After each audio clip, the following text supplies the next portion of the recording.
કે જ્યાં સુરેન્દ્રનગર બાદ નર્મદા જિલ્લામાં પણ આપને મોટો ઝટકો લાગી શકે છે।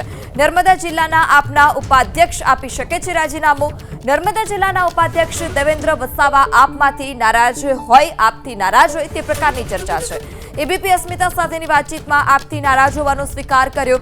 ટેલિફોનિક વાતચીતમાં નારાજગીનું પણ દેવેન્દ્ર વસાવાએ કારણ આપ્યું છે।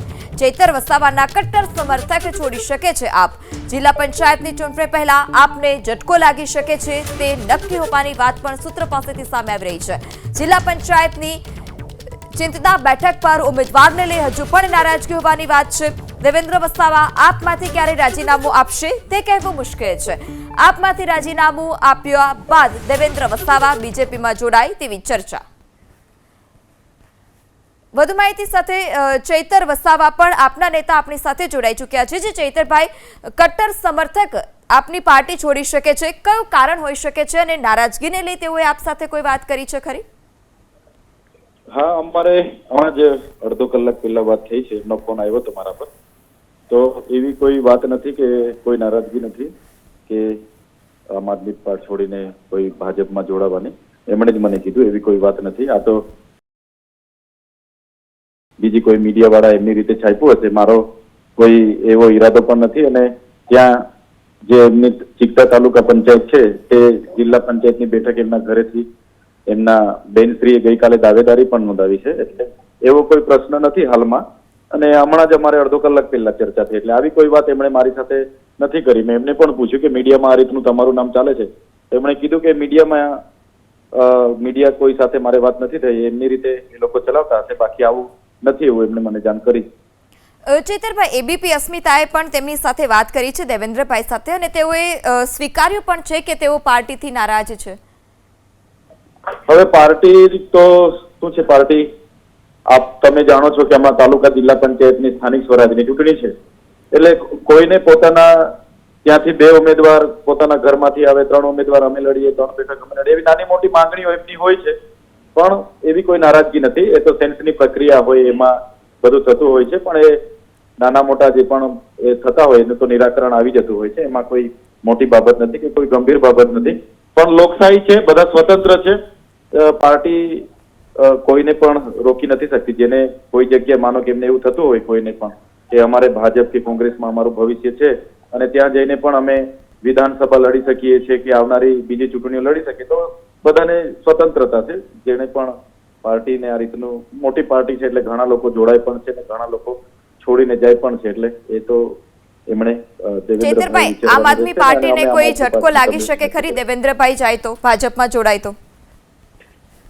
હવે આમ આદમી પાર્ટી કોઈ એક વ્યક્તિથી નથી ચાલતી, નથી ચૈતરભાઈથી ચાલતી કે નથી દેવેન્દ્રભાઈથી ચાલતી।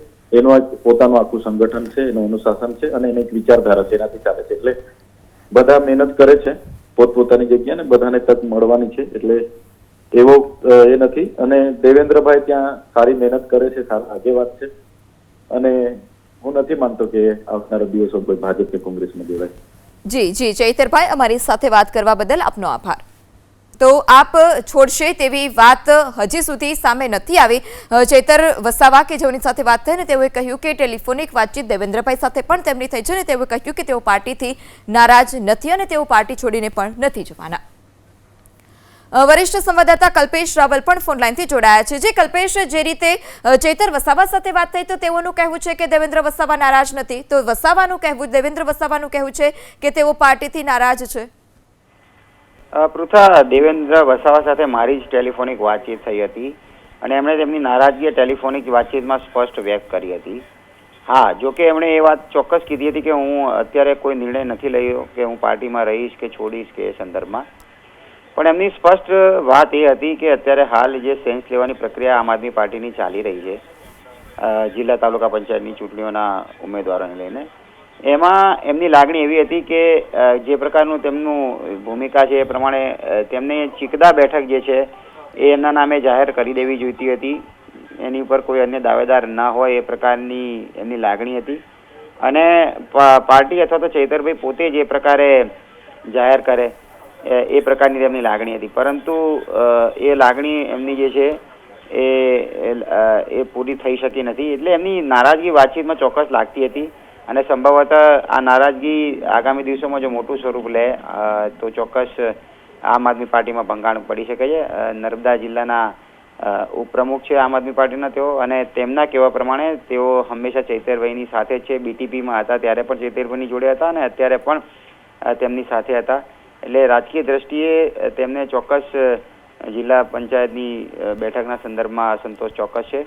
આવનારા દિવસોમાં આ સંતોષ કયા તરફ જાય એ જોવું રહ્યું. જી કલ્પેશ, આપ કહી રહ્યા છો કે આપ સાથે દેવેન્દ્ર વસાવાએ વાત કરી તો તેઓએ કહ્યું કે જો તેઓ આમ આદમી પાર્ટી છોડે તો હવે આગામી દિવસોમાં કઈ પાર્ટી સાથે જોડાશે? રાજકારણમાં એ પ્રકારની સ્થિતિ હોય છે કે ક્યારે કોઈ સાચી સામે આવતી નથી જ્યાં સુધી એ પૂરી ના થાય ત્યાં સુધી. એટલે આ કિસ્સામાં પણ એવું છે. ચોક્કસ એમના સૂર જે વાતચીત પરથી લાગતા હતા એ પ્રમાણે ચૈતરભાઈ વસાવા પ્રત્યેની તેમની નારાજગી, આમ આદમી પાર્ટી પ્રત્યેની તેમની નારાજગી સ્પષ્ટ જણાતી હતી. તેમને અસંતોષ થયો છે એ પ્રકારની વાત હતી. એમનું એવું પણ કહેવું હતું કે તેમના સ્વાભિમાનને ઠેસ પહોંચી છે. આ પ્રકારના શબ્દો બગાવતના શબ્દો ચોક્કસ કહી શકાય, પરંતુ આ બગાવત કોને ફળી શકે છે કહેવું મુશ્કેલ છે. સ્વાભાવિક છે કે અટકળો જે ચાલી રહી છે તે પ્રમાણે જો નારાજ થઈ અને આમ આદમી પાર્ટી દેવેન્દ્ર વસાવા છોડે તો પછી તેમની પાસે એક ભાજપનો વિકલ્પ હોઈ શકે છે. જી કલ્પેશ, વાત કરવા બદલ આપનો આભાર. તો દેવેન્દ્ર વસાવા કે જેઓ ચૈતર વસાવાના કટ્ટર સમર્થક છે અને હવે તેઓ જ આમ આદમી પાર્ટી છોડી શકે છે. તેઓ પાર્ટીથી ચોક્કસપણે નારાજ છે. ચિત્તા બેઠકના ઉમેદવારને લઈ તેઓમાં નારાજગી હોવાની વાત પણ સૂત્રો પાસેથી સામે આવે. તો આ તરફ ચૈતર વસાવા સાથે પણ ટેલિફોનિક વાતચીત થઈ. ચૈતર વસાવાનું કહેવું છે કે તેઓએ દેવેન્દ્ર વસાવા સાથે ટેલિફોનિક વાતચીત કરી છે અને તેઓ પાર્ટીથી નારાજ નથી. જો કે હવે આગામી દિવસોમાં જોવાનું એ રહ્યું કે દેવેન્દ્ર વસાવાનું આગામી જે પગલું છે તે શું છે. તેઓ રાજીનામું આપે છે તો તે પાછળનું કારણ શું હોઈ શકે છે અને આગામી રણનીતિ તેઓની શું રહેશે?